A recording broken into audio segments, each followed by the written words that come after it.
ഇപ്പോഴത്തെ കാലഘട്ടത്തിൽ സോഷ്യൽ മീഡിയയിൽ ഏറ്റവും അധികം കൊണ്ടാടുന്ന ഒരു കാര്യമാണ് രണ്ടാം വിവാഹം എന്ന് പറയുന്നത്, പ്രത്യേകിച്ച് സെലിബ്രിറ്റികളുടെ.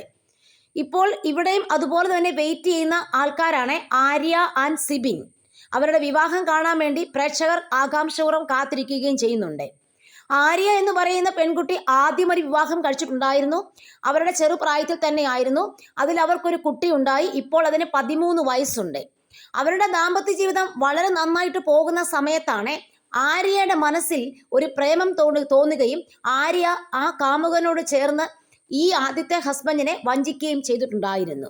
അതിൻ്റെ ഫലമായിട്ട് ആര്യയുടെ വിവാഹബന്ധം വേർപെടുകയും ചെയ്തു ആദ്യത്തേത്.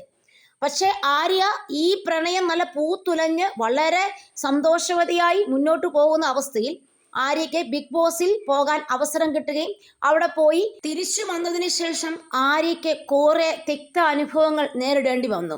കാരണം ആര്യയുടെ കാമുകൻ എന്ന് പറയുന്ന വ്യക്തി ആര്യനെ വിട്ടു പിരിഞ്ഞ എന്നുള്ള അവസ്ഥയിലെത്തിയിരുന്നു. അദ്ദേഹം ആര്യയുടെ ആ ഫ്രണ്ട് ഒരു വിവാഹം കഴിച്ചിട്ടുണ്ടായിരുന്നു.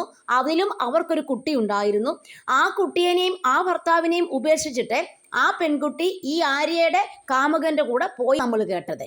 ഇതെല്ലാം കണ്ടും കേട്ടും സഹിച്ച ആര്യയ്ക്ക് സഹിക്കാൻ വയ്യാതെ ആര്യ ഭയങ്കരമായിട്ട് വിഷമിക്കുകയും ഡിപ്രഷൻ അടിക്കുകയും മാനസികാവസ്ഥ വളരെ മോശമാവുകയും ചെയ്ത ഒരുപാട് സന്ദർഭങ്ങൾ ആര്യ തന്നെ പല ഇൻ്റർവ്യൂവിലും പറഞ്ഞിട്ടുമുണ്ട്.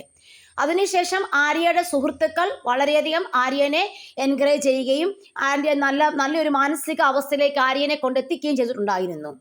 പിന്നീട് ആര്യ ഇങ്ങനെ ആര്യയുടെ ബിസിനസ്സൊക്കെ ആയിട്ട് മുന്നോട്ട് പോയിക്കൊണ്ടിരിക്കുന്ന അവസ്ഥയിൽ ആര്യയുടെ ഇപ്പോഴത്തെ ഉറ്റ ഫ്രണ്ട് ആയിരിക്കുന്ന സിബിൻ എന്ന് പറഞ്ഞ വ്യക്തിയായിട്ട് വിവാഹം കഴിക്കാൻ വേണ്ടി തീരുമാനിക്കുന്നു.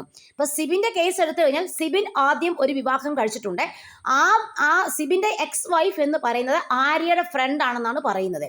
അതിനകത്തും ഒരു കുട്ടിയുണ്ട്. അപ്പം അതിനുശേഷം ഇതെല്ലാം പരസ്പരം ഫ്രണ്ട്സ് ആണെന്ന് നമ്മൾ ഓർത്തോണം. നിങ്ങൾ ഫ്രണ്ട്സ് എല്ലാവരും തമ്മിൽ അങ്ങോട്ടും ഇങ്ങോട്ടും വിവാഹം ചെയ്യുകയും ഡിവോഴ്സ് ചെയ്യുകയും ഒക്കെ ചെയ്യാം. അതിനകത്ത് ഒരു പ്രശ്നവുമില്ല. പക്ഷേ നിങ്ങളുടെ മക്കളെ, ആണായാലും പെണ്ണായാലും നിങ്ങളുടെ മക്കൾക്ക് അപ്പൻ്റെ കെയറും അമ്മയുടെ കെയറും ഒക്കെ തന്നെ നിങ്ങൾ കൊടുത്ത് നിങ്ങൾ നല്ലൊരു ജീവിതം നയിച്ചു മുന്നോട്ട് പോകുക. എല്ലാ ആശംസകളും നേരുന്നു. എല്ലാ പ്രാർത്ഥനയും ഉണ്ടാകട്ടെ.